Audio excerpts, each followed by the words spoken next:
In a world of impossibility, God makes a way. In the darkest times, God is present.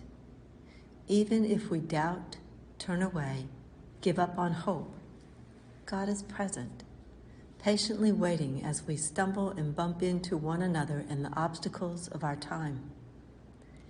In a year of so many challenges and changes, of economic uncertainty for many, of ever-rising numbers of infections and death from COVID, of the reality of racial injustice and political unrest, God is present as we stumble in the dark.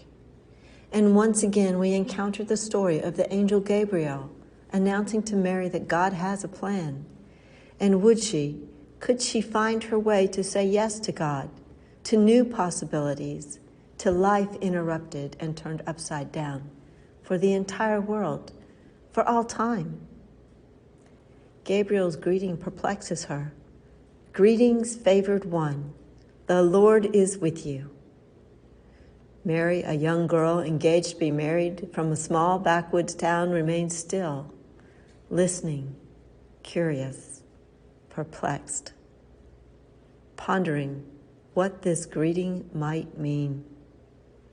Perhaps she wonders, what has she ever done to become favored in God's sight? Why would God choose her to favor and abide with? And the angel Gabriel encourages her not to be afraid as he begins to reveal his message from God to her.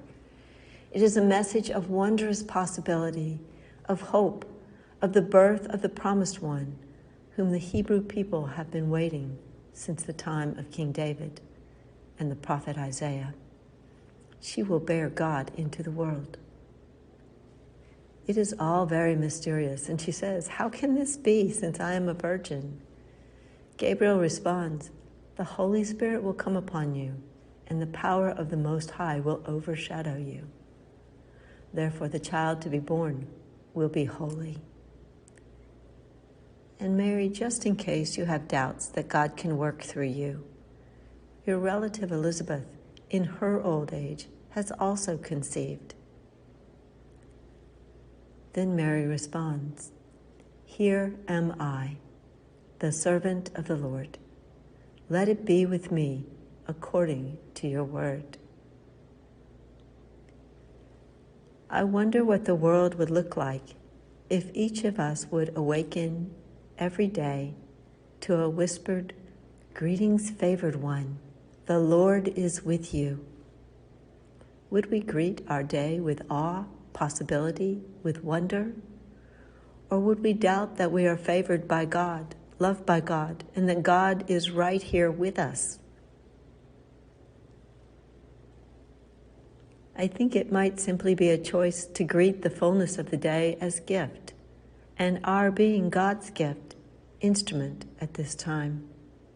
And throughout each day, greeting and embracing the tasks, questions, needs, with an open heart and willing spirit.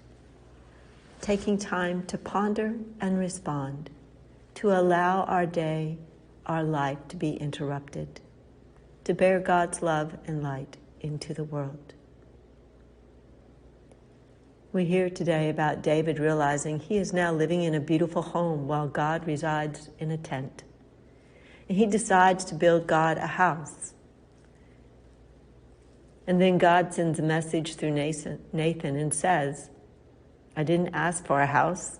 Who do you think you are, David, to decide for me? It was I that brought you to this place, ensured your well-being, success, brought peace and prosperity to the land."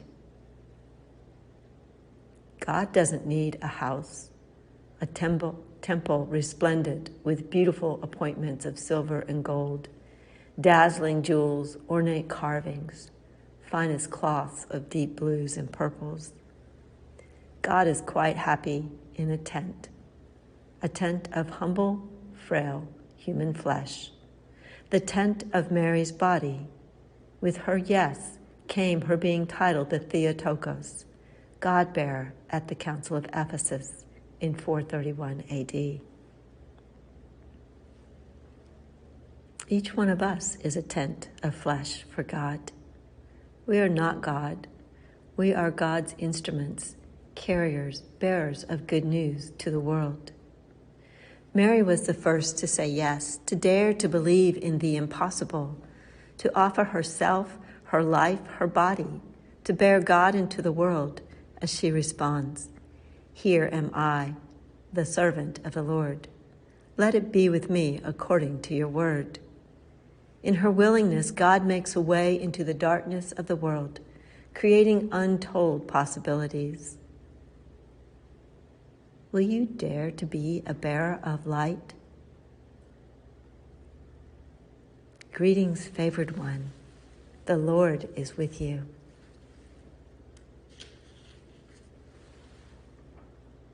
How will you respond?